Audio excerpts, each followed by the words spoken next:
Let me tell you something. Our military is not an equal opportunity employer. We're looking for the best of best to do whatever. We're not looking for different groups, social justice groups. We don't want to single-handedly destroy our military from within. We all need to be one. It's like a football team I coach. You can't have different groups. Everybody's got to be together to win. There's no second place in war. In case you hadn't heard, Senator Tommy Tuberville was a football coach. He's a football coach, a football coach. So everything is just like this one football team that he coached all the way up to the military. A military that he's in opposition of because they're looking to provide way too many freedoms. To remind everybody, you object to the Pentagon's promotion of abortion and facilitating abortions all over the country. We can put up their new, potentially illegal policy. They're playing all kinds of games here. You have any indication that you might be making headway or they're poised to revamp this or compromise? I'm getting a lot of emails, text messages. People are sending things in, Coach, stay with what you're doing. But that's the direction this country is going. They want to they've made everything else woke, from their education to the FBI to the CIA. Now they're trying to get the military. And we're going to fight back against this. We've got to hold on for another year. I don't know whether we can do it or not, but in terms of wokeness in the military. But I single-handedly am going to fight this by not letting admirals and generals be able to be promoted. They can stay in the same position they got. So rather than illustrating how the military's decision to allow abortion access destroys it from within, Senator Tuberville's approach is to block promotions, which sounds like it could hurt the military, which they vow to always support. That is, unless the military is doing something that their insular core thinks is just way too icky. On social media, the Marines tweeted a Pride Month image with the rainbow-tipped bullets on a Marine helmet featuring the words, "Proud to serve." I'm sure the Chinese military is quaking in its boots with the rainbow-tipped bullets being tweeted around the world. The Air Force tweeted an image with the silhouette of an airman saluting in front of a pride flag. The Navy changes their logo on social media to ships and aircraft in front of a rainbow flag. I have very few constituents who disagree with this sentiment, that we should be focused on having a military that is designed to, when called upon, to blow stuff up and kill people in defense of this country as needed, and to be the best fighting force to accomplish that objective in the world, and to be trained, and to have a clear mission. Never mentioned by Chip Roy was how rainbow flags and different banners on social media pages undoes the military's ability to blow stuff up and to kill people with training and a clear mission.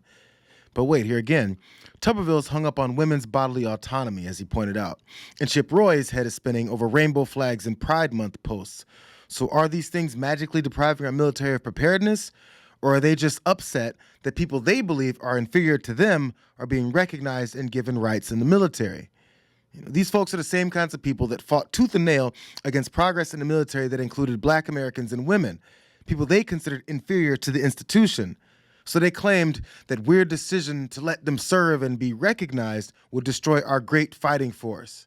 But oddly, we've never forgotten how to bomb the hell out of anyone that we target through all this. So what is Senator Tuberville's end goal? Really, nobody knows, because he admitted that his plan to block military promotions is simply an exercise to waste time and money. Now, this wasn't Chuck Schumer and the Democrats bringing it to the floor. What I did and decided to do was call their bluff.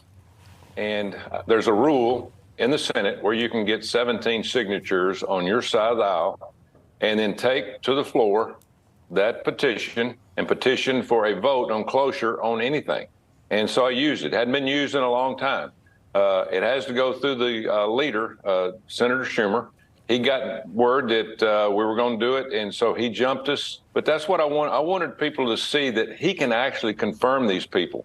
I cannot put a hold on them if they do them one at a time. Well, now, Tuberville also said that his objective is to let people know that Chuck Schumer can confirm the promotions anyway.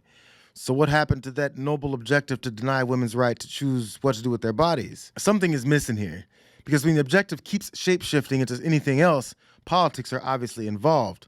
But Chris Hayes might actually be onto something that's an even larger part of their identity. And it makes a lot of sense when it comes to MAGA conservatives like Tuberville and Chip Roy. What is going on? Why are Republicans waging war against the military, the top brass?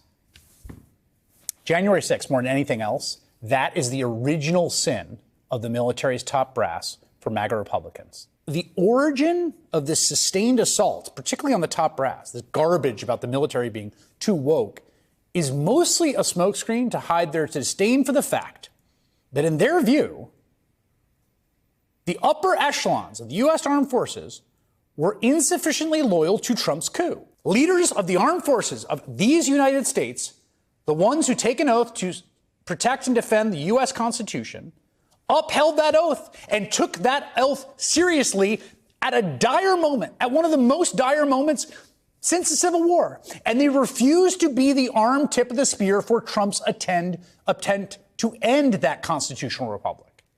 That is their sin. That is their crime. That is why they are now the enemy of this MAGA faction.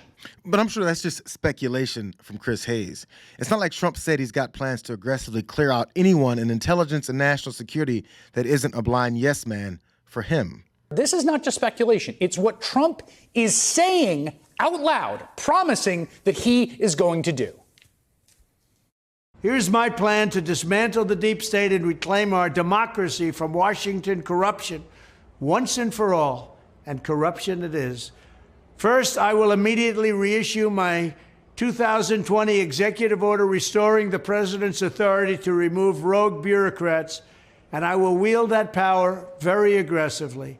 Second, we will clean out all of the corrupt actors in our national security and intelligence apparatus, and there are plenty of them.